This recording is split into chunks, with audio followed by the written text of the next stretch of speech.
एक धनी सेठ के 7 बेटे थे। 6 का विवाह हो चुका था। 7वीं बहू आई।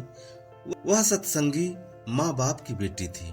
बचपन से ही सत्संग में जाने से सत्संग के सुसंस्कार उसमें गहरे उतरे हुए थे। छोटी बहू ने देखा कि घर का सारा काम तो नौकर चाकर करते हैं, जेठानियां केवल खाना बनाती हैं, उसमें भी खटपट होती रहती है। बहू को सुसंस्कार मिले थे कि अपना काम स्वयं करना चाहिए और प्रेम से मिलजुल कर करना चाहिए। अपना काम स्वयं करने से स्वास्थ्य बढ़िया रहता है। उसने युक्ति खोज निकाली और सुबह जल्दी स्नान करके शुद्ध वस्त्र पहनकर पहले ही रसोई में जा बैठी। जेठानियों ने टोका, लेकिन फिर भी उसने बड़े प्रेम से रसोई बनाई और सबको प्रेम से भोजन कराया। सभी बड़े तृप्त व प्रसन्न हुए।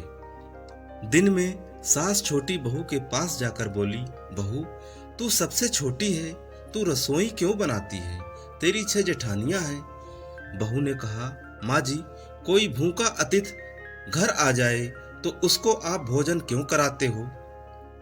माँ जी ने कहा, बहू, शास्त्रों में लिखा है कि अतिथि भगवान का स्वरूप होता है।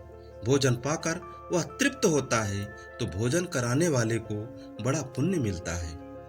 माँ जी, अतिथि को भोजन कराने से पुण्य होता है तो क्या घर वालों को भोजन कराने से पाप होता है? अतिथि में भगवान का स्वरूप है तो घर के सभी लोग भी तो भगवान का स्वरूप हैं, क्योंकि भगवान का निवास तो जीव मात्र में है। और माँ जी, अन्न आपका, बर्तन आपके, सब चीजें आपकी है। मैं जरा सी मेहनत करके सब में भगवत भाव रख के रसोई बनाकर खिलाने की थोड़ी सी सेवा कर लूं तो मुझे पुण्य होगा कि नहीं होगा? सब प्रेम से भोजन करके तृप्त होंगे, प्रसन्न होंगे तो कितना लाभ होगा। इसलिए माँ जी, आप रसोई मुझे बनाने दो, कुछ मेहनत करूंगी तो स्वास्थ्य भी बढ़िया रहेगा। सास ने सोचा कि बहू बात तो ठीक कहती है, हम इसको सबसे छोटी समझते हैं, पर इसकी बुद्धि सबसे अच्छी है। दूसरे दिन सास सुबह जल्दी स्नान करके रसोई बनाने बैठ गई। बहुओं ने देखा तो बोली, माँ जी, आप परिश्रम क्यों करती हो? सास बोली, तुम्हारी उम्र से मेरी उम्र ज्यादा है, मैं जल्दी मर जाऊंगी, मैं अभी पुण्य नहीं करूंगी तो फिर कब करूंगी? बहुएं बोली, माँ जी, इसमें पुण्य क्या है, यह तो घर का काम है। सास बोली, घर का काम करने से पाप होता है क्या? जब भूखे व्यक्तियों को, साधुओं को भोजन कराने से पुण्य होता है तो क्या घर वालों को भोजन कराने से पाप होता है? सभी में ईश्वर का वास है। सास की बातें सुनकर सब बहुओं को लगा कि इस बात का तो हमने कभी ख्याल ही नहीं किया। यह युक्त बहुत बढ़िया है। अब जो बहू पहले जग जाए वही रसोई बनाने बैठ जाए। पहले जो भाव था कि तू रसोई बना तो 6 बारी बंधी थी, लेकिन अब मैं बनाऊं यह भाव हुआ तो 8 बारी बंध गई। 2 और बढ़ गए, सास और छोटी बहू की। काम करने में तू कर इसमें काम बढ़ जाता है और आदमी कम हो जाते हैं, पर मैं करूं इसमें काम हल्का हो जाता है और आदमी बढ़ जाते हैं। छोटी बहू उत्साही थी। सोचा कि अब तो रोटी बनाने में चौथे दिन बारी आती है, फिर क्या किया जाए। घर में गेहूं पीसने की चक्की पड़ी थी, उसने उसमें गेहूं पीसना शुरू कर दिया। मशीन की चक्की का आटा गर्म गर्म बोरी में भर देने से जल जाता है।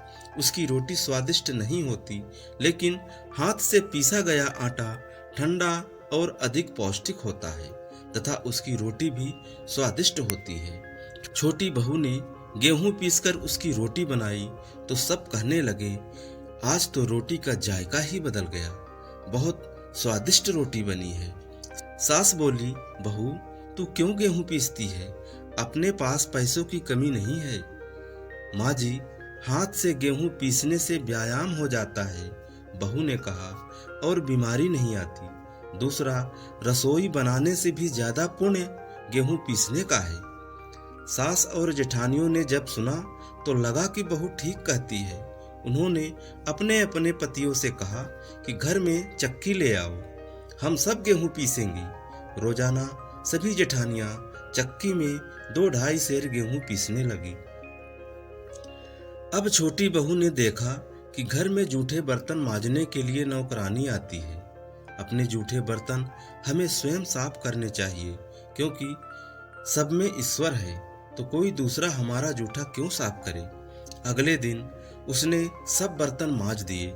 सास बोली, बहू विचार तो कर, बर्तन मांजने से तेरा गहना घिस जाएगा, कपड़े खराब हो जाएंगे। माँ जी, काम जितना छोटा उतना ही उसका महत्व ज्यादा है।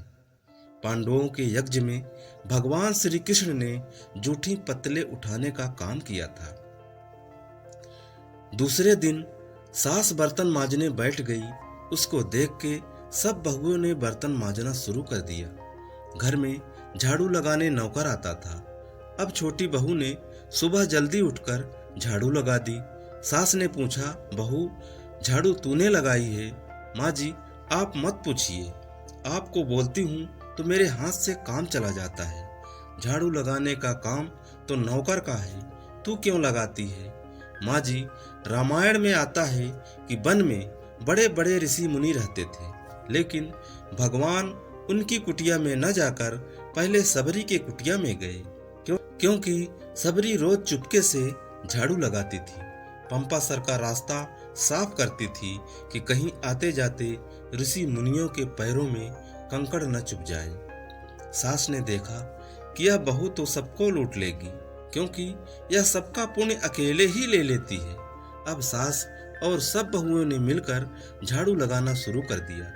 दोस्तों, जिस घर में आपस में प्रेम होता है वहाँ लक्ष्मी बढ़ती है, और जहाँ कलह होता है वहाँ निर्धनता आती है। सेठ का तो धन दिनों दिन बढ़ने लगा। उसने घर की सब स्त्रियों के लिए गहने और कपड़े बनवा दिए। अब छोटी बहू ससुर से मिले गहने लेकर बड़ी जेठानी के पास गई और बोली, आपके बच्चे हैं, उनका विवाह करोगी तो गहने बनवाने पड़ेंगे। मेरे तो अभी कोई बच्चा है ही नहीं, इसलिए इन गहनों को आप रख लीजिए। गहने जेठानी को देकर बहू ने कुछ पैसे और कपड़े नौकरों में बांट दिए। सास ने देखा तो बोली, बहू यह तुम क्या करती हो? तेरे ससुर ने सबको गहने बनवा कर दिए हैं और तूने वे जेठानी को दे दिए और पैसे कपड़े नौकरों में बांट दिए। माँ जी, मैं अकेले इतना संग्रह करके क्या करूँगी? अपनी वस्तु किसी जरूरतमंद के काम आए तो आत्मिक संतोष मिलता है, और दान करने का तो अमिट पुण्य होता ही है। सास को बहू की बात लग गई।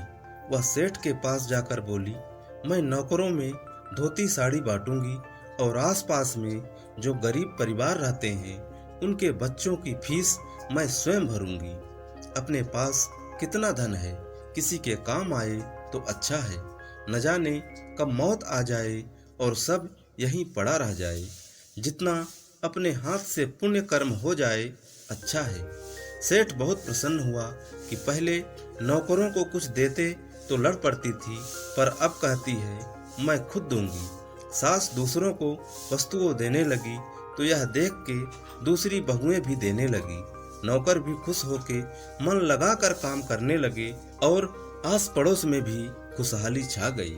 दोस्तों, श्रेष्ठ मनुष्य जो जो आचरण करता है दूसरे मनुष्य वैसा वैसा ही करते हैं। वह जो कुछ प्रमाण कर देता है दूसरे मनुष्य उसी के अनुसरण आचरण करते हैं। छोटी बहू ने जो आचरण किया उससे उसके घर का तो सुधार हुआ ही, साथ में पड़ोस पर भी अच्छा असर पड़ा। उनके घर भी सुधर गए। देने के भाव से आपस में प्रेम भाईचारा बढ़ गया। इस तरह बहू को सत्संग से मिली सूझबूझ ने उसके घर के साथ अनेक घरों को खुशहाल कर दिया।